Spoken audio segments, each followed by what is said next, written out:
Welcome to another video explaining the universe using the particle model.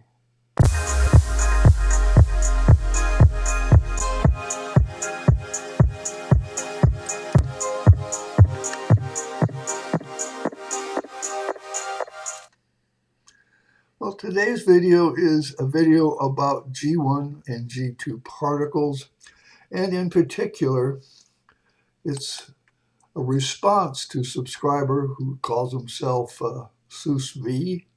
He stated in a message, "I have watched at least 5 of your videos and still haven't sorted out the G1 and G2. My response to that was, let's just start with the G1 particle. If you read about George Louis Lesage's theory of gravity, you will learn about his ultramundane corpuscle. That's exactly what the G1 particle is." Then asked me about the G2. And I didn't get asked, but so I decided to, for his sake and others who may be confused as well, to do this video. So let's talk about the history of the name. In 1748, Lesage called his particle the ultramundane corpuscle. He calls it that because it's a particle. A corpuscle is a particle, a name for a particle in his day, that it's not normal. It's not something you would expect, and it's coming from large distances away and travels over long distances. In 1920, Quirino Majorana, to say it properly, I should say Quirino Majorana, an Italian experimentalist, named it the graviton. He did several experiments trying to prove Lesage's theory. Today, in the Standard Model, the name for the gravity particle is the graviton. It is theoretical and not always listed, so you have to look around for it. And they say, yeah, it is, but they didn't know how to fit it in with the rest of the particles in the Standard Model. The graviton. Early on, I was using the name graviton until David warned me that there's a lot of confusion about the particle, and he thought I should stop calling it that. I was new at this, so I agreed and started calling it the gravity particle. Well, it was in April of 2015 that the particle model for light was invented. And initially, the particle for the light, these little dots moving at speed c, was just a stream of particles. Had no identification as to what it was, just a particle, and it moved at speed c, and it has a pattern which can give you any shape of a waveform that you would want. Well, later in 2015, the particle model for light was used to analyze refraction, and I discovered the possibility of a second gravity. And having worked for over 10 years on particle gravity, I assumed that this second gravity was also a particle. To distinguish the two, I started with gravity 1 and gravity 2, which quickly became G1 and G2. But those are just names. The G1 is just another name for Lesage's ultramundane corpuscle. Well, as time went on and we looked at various things, including circuits, David came to me one day and asked me this question. He's asked, if the gravity particle and the light particle move at the same speed through the same medium, couldn't they be the same particle? Yeah, sounds right. Sounds like they could. He continued, if the electron moves at speed c in a circuit and it has no charge, couldn't they be the same particle as gravity and light? Had to agree. Very plausible. So we have one particle, the G1, that is the source of gravity, light, and electricity. And the G1 particle comes from all the stars in the universe. I haven't got this written down in the slides, but they come from all the stars in the universe. And the G1 particle, as an electron, then becomes the orbital of an atom. And its speed is determined by the size of the atoms. Whether they all move precisely at speed c isn't clear at all. But we call it c because it seems like generally in a lot of applications, it ends up moving at speed c. Magnetic field. If you connect a battery to a copper wire and a magnetic field appears, when you do that, electrons, or G1s, are emitted from the battery. They move through the copper at speed c. This particle is the only candidate for the magnetic field, unless you believe in magic. You just look at it. You have a battery, you have a connecting wire, and you have a straight piece of copper or maybe a nail, anything that can conduct, and a magnetic field appears. And you can tell that a magnetic field has force. You try to push two magnets together that repel, you can feel that force. If you try to hold two magnets from jumping together, being pushed together, you have to hold them. As you get close, you got to hold on, and you can feel this force. The particle from the battery, the electron, or the G1, is the only candidate for the magnetic field, unless you believe in magic. So now gravity, which is made from random particles of G1, light, which are G1 particles with a repetitive pattern, electricity, which is I now call G1 current flowing through the wires, and the magnetic field, which are high-intensity streams of G1s, are all made from the same particle moving at or about the speed of c.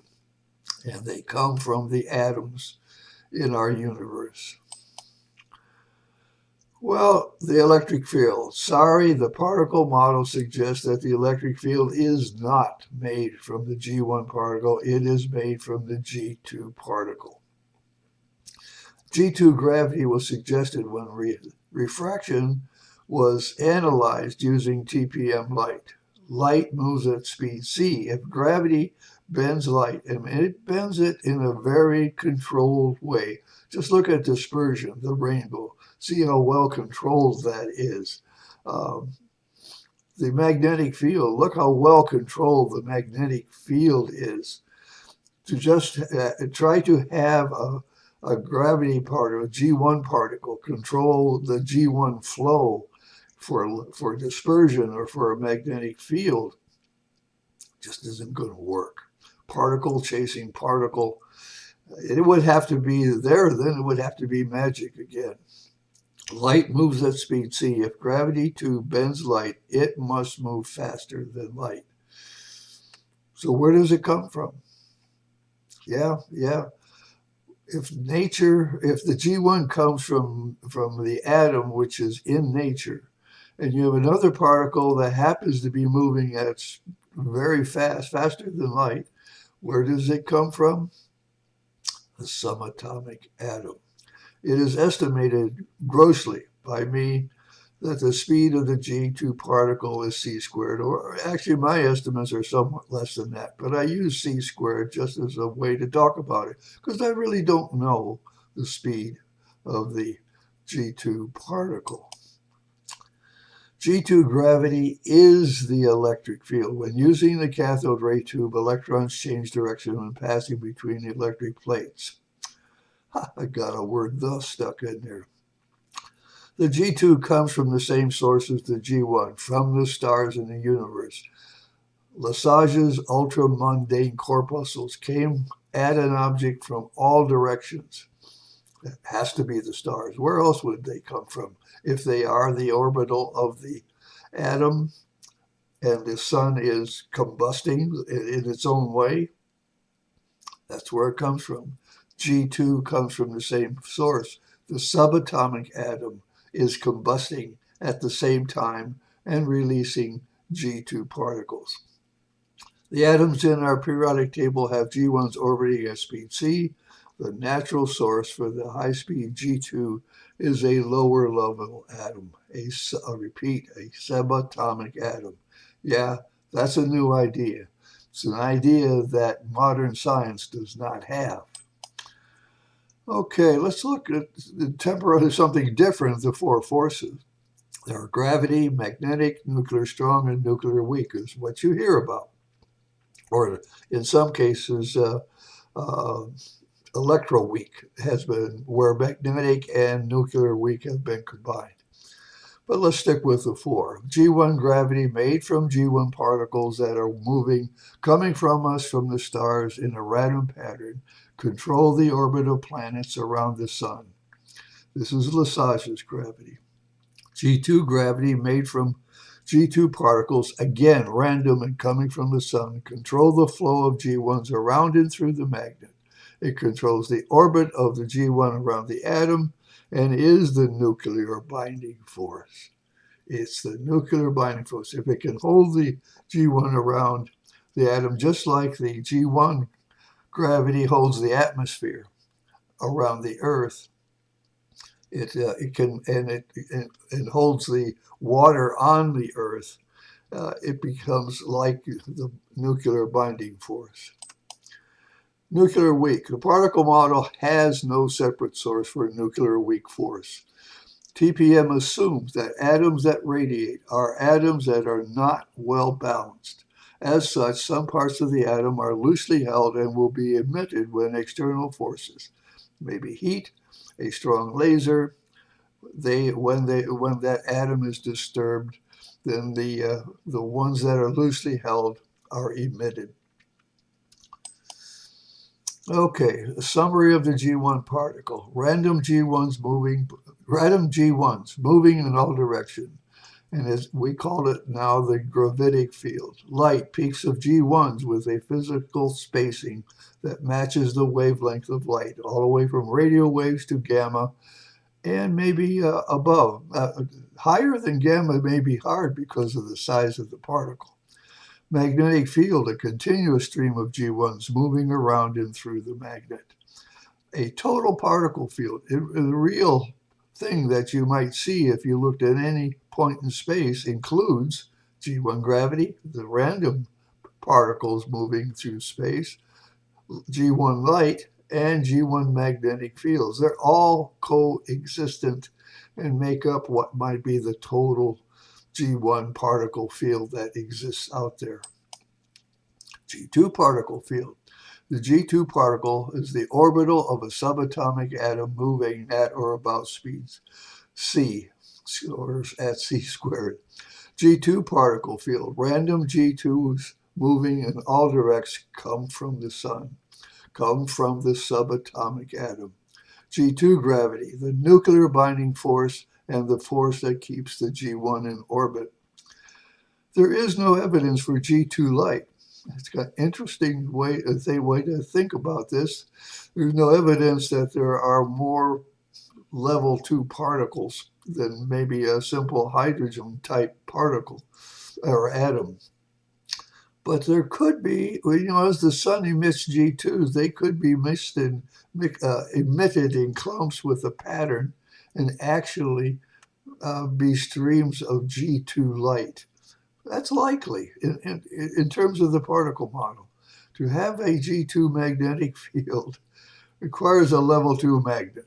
Now you got to have level 2 atoms, more than just a hydrogen-like atom, and that requires, that's just not likely. There's no evidence for that at all. So, but that's the G2 particle field.